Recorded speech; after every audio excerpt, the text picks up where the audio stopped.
आज मैं आपको एक सांप और ब्राह्मण की कहानी सुनाने जा रही हूँ। एक समय की बात है।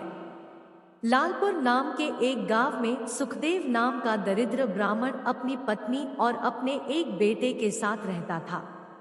बहुत गरीबी में वो जैसे तैसे अपना जीवन यापन कर रहा था। सुखदेव भगवान शिव को बहुत मानता था। मन ही मन हमेशा उनका नाम जपता रहता। तो वही ब्राह्मण की पत्नी बहुत ही ज्यादा धूर्त और लालची थी। वो हमेशा किसी न किसी बात को लेकर पति से झगड़ती रहती। ब्राह्मण की पत्नी ने ब्राह्मण से कहा कि इस गांव में तो हमें कोई भिक्षा भी नहीं देता। आप दूसरे गांव में जाकर भिक्षा क्यों नहीं मांगते? इस तरह दरिद्रता में हम कब तक जिएंगे? ब्राह्मण ने उत्तर दिया कि मैं अपनी तरफ से कोशिश तो करता ही हूं। अब अगर मेरी किस्मत में ही सुख नहीं है तो मैं क्या करूं? ब्राह्मण की पत्नी चीख कर बोली, आप सिर्फ बातें ही बातें बनाते हो, काम कुछ करते नहीं हो। घर में बैठकर क्या करेंगे? जाओ बाहर और कुछ कमा कर लाओ। रोज रोज ब्राह्मणी के झगड़े और तानों से तंग आकर एक दिन वो अपना पोथी पत्रा उठाकर घर से दूसरे गांव चला गया। उस गांव में जाकर भगवत कथा सुनाने का प्रयास किया, लेकिन कोई उससे कथा सुनने को तैयार था। ऐसे में दुखी होकर वो वापस अपने गांव लौटने लगा। रास्ते में एक पीपल के पेड़ के नीचे जाकर विश्राम करने लगा। उस विशाल पीपल के पेड़ की जड़ में एक काला नाग रहता था। ब्राह्मण मन ही मन सोचता है, हे भोलेनाथ, ये आपकी कैसी माया है? मैं आपकी कथा सुनाकर अपना घर संसार चलाना चाहता हूँ, लेकिन मुझसे तो कोई कथा सुनने को भी तैयार नहीं है। मैं क्या करूं प्रभु? अब तो आप ही मुझे कोई रास्ता दिखाओ। हे प्रभु, मैं यहीं इस पीपल वृक्ष के नीचे बैठकर कथा कहता हूँ और आप ही मेरी कथा को सुनो, क्योंकि और तो कोई सुनता नहीं है। ये सोचकर ब्राह्मण वही अपना पोथी पत्रा निकालता है और विधि पूर्वक कथा कहना प्रारंभ करता है। ऐसे में पेड़ की जड़ में बैठा वो नाग कथा सुनने लगता है। पूरी कथा को वो बहुत ध्यान से सुनता है। जब कथा समाप्त होती है तो बाहर निकल आता है। सांप को देखकर ब्राह्मण डर जाता है, लेकिन सांप उससे कहता है कि डरो नहीं, मैं तुम्हें कोई हानि नहीं पहुंचाऊंगा। सांप को बोलते देखकर ब्राह्मण आश्चर्य में पड़ जाता है। फिर वह सांप ब्राह्मण को एक सोने का सिक्का दक्षिणा में देता है और फिर कहता है, हे ब्राह्मण देव, तुम रोज यहाँ आकर कथा कहा करो। तुम्हें और कहीं जाने की जरूरत नहीं है। मैं तुम्हें रोज एक सोने का सिक्का दक्षिणा में दूंगा, लेकिन ये बात तुम किसी और से मत कहना। ब्राह्मण उसकी बात मान लेता है। नाग के जाने के बाद वो भगवान शिव को धन्यवाद देते हुए कहता है कि प्रभु, आपने तो मेरी जिंदगी ही बदल दी। मैंने आपसे थोड़ा मांगा, आपने तो मेरी झोली भर दी। आपकी महिमा अपरंपार है प्रभु। अब वो ब्राह्मण रोज सुबह सवेरे वहां नहा धोकर आ जाता और उस नाग देवता को कथा सुनाता और रोज वो एक सोने का सिक्का लेकर घर जाता। बहुत जल्द ही वो दरिद्र से अमीर बन गया। अब उसके पास किसी चीज की कोई कमी नहीं थी। पूरे गांव के लोग उसकी प्रगति को देखकर आश्चर्यचकित थे। लोगों के मन में तरह तरह के सवाल पैदा हो रहे थे। बहुत लोगों के दिमाग में तो ये भी चल रहा था कि जरूर ये ब्राह्मण कोई गलत काम कर रहा है, जिसकी वजह से वो इतनी जल्दी इतना धनवान हो गया है। अब लोग ब्राह्मण की पत्नी से सवाल करने लगे। पड़ोसन ने पूछा कि तुम्हारे पति के पास इतना धन कहाँ से आ गया है? आखिर ऐसा कौन सा काम करने लगा है वो? ब्राह्मण की पत्नी बोली, वो दूसरे जगहों पर जाकर कथा सुनाते हैं, उसी से उन्हें जो धन मिलता है और वो ले आते हैं। पड़ोसन ने आश्चर्य से कहा, कथा सुनाने के लिए इतना धन भला कौन देता है? अब तो उसकी पत्नी के मन में भी कई सवाल उठने लगे, तो वो पति से पूछने लगी कि इतना धन आपको कौन देता है।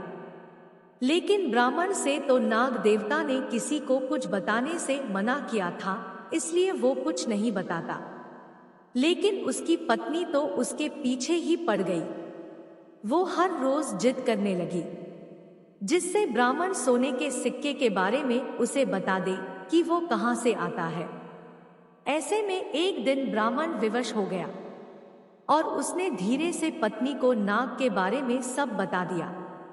अब तो उसकी पत्नी के मन में काफी ज्यादा लालच आ गया।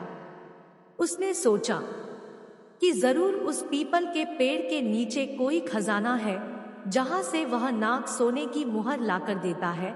अगर उस नाग को मार दिया जाए तो पूरा खजाना मिल सकता है। इसलिए ब्राह्मणी ने अपने पति के खाने में नशे की दवा मिला दी, जिससे सुबह को उसकी नींद ही नहीं खुली। और उसने अपने जवान बेटे को उठाकर कहा, सुनो बेटा, वहां पीपल के पेड़ के नीचे रोज तुम्हारे पिता कथा कहते हैं, जिसे सुनने के बाद एक नाग आकर उन्हें सोने का सिक्का देता है। उस पीपल के पेड़ के जड़ में जरूर कोई खजाना दबा हुआ है।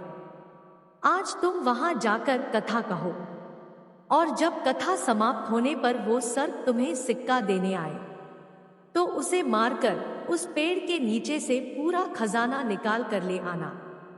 बेटे को भी लालच आ गया और वो पोथी पत्रा लेकर उस पीपल के पेड़ के नीचे जा पहुंचा और जाकर कथा कही। जब नाग देवता सिक्का लेकर उसे देने आए, तो उसने नाग पर फावड़े से प्रहार कर दिया, जिससे नाग की पूंछ कट गई और वो किसी तरह बचकर वहां से निकल गया। जैसे ही ब्राह्मण के बेटे ने पेड़ के नीचे खोदना शुरू किया, तो नाग ने पीछे से उस ब्राह्मण के बेटे को डस लिया, जिससे उसकी मृत्यु हो गई। इधर जब ब्राह्मण का नशा टूटा, तो उसने देखा कि उसका पोथी पत्रा वहां नहीं है। उसे समझ में आ गया कि कुछ तो गलत हुआ है। वो जल्दी जल्दी से पीपल के पेड़ के पास गया, तो अपने बेटे को मृत देखकर दुखी हो गया। अब उसे सारी बात समझ में आ गई थी। उसने अपने बेटे के मृत शरीर का अंतिम संस्कार किया। उसके बाद ब्राह्मण ने अपनी पत्नी से कहा, मुझसे बहुत बड़ी भूल हो गई कि मैंने नाग देवता के मना करने के बावजूद तुमसे ये बात बताई। आज तुम्हारे लालच की वजह से हमारे पुत्र को हमने खो दिया। लेकिन उसकी पत्नी की आंखों पर लालच की पट्टी ऐसी बंध गई थी कि उसे अपने बेटे की मौत भी दिखाई नहीं दी, और ब्राह्मण की बात का उस पे कोई असर नहीं हुआ। दूसरे दिन उसकी पत्नी ने उससे कहा कि आप जाकर उस नाग देवता को कथा सुनाइए, कम से कम घर का खर्च तो चलता रहे। पत्नी की बात से विवश होकर वो अपना पोथी पत्रा लेकर फिर उस पीपल के पेड़ के नीचे गया और कथा कही। कथा समाप्त होने पर वो नाग बाहर आया और उसने ब्राह्मण से कहा, तुम यहाँ से चले जाओ ब्राह्मण, तुमने मेरे साथ धोखा किया है।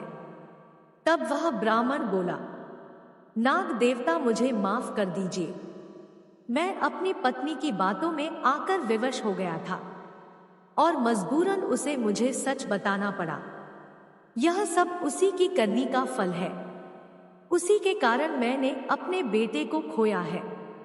तब नाग देवता ने कहा, तुम पुत्र के मृत्यु से दुखी हो, तो मैं अपनी पूंछ को खोने से दुखी हूं। मैंने तुम्हें पहले ही मना किया था कि ये बात तुम किसी को मत बताना, लेकिन तुमने मेरे साथ विश्वासघात किया।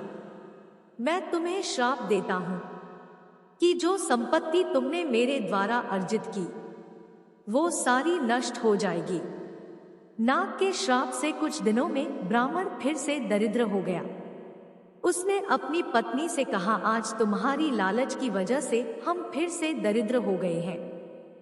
अब उसकी पत्नी को भी अपने किए पर काफी पश्चाताप हुआ, लेकिन होनी को कौन टाल सकता है, और बीता हुआ समय वापस नहीं आता।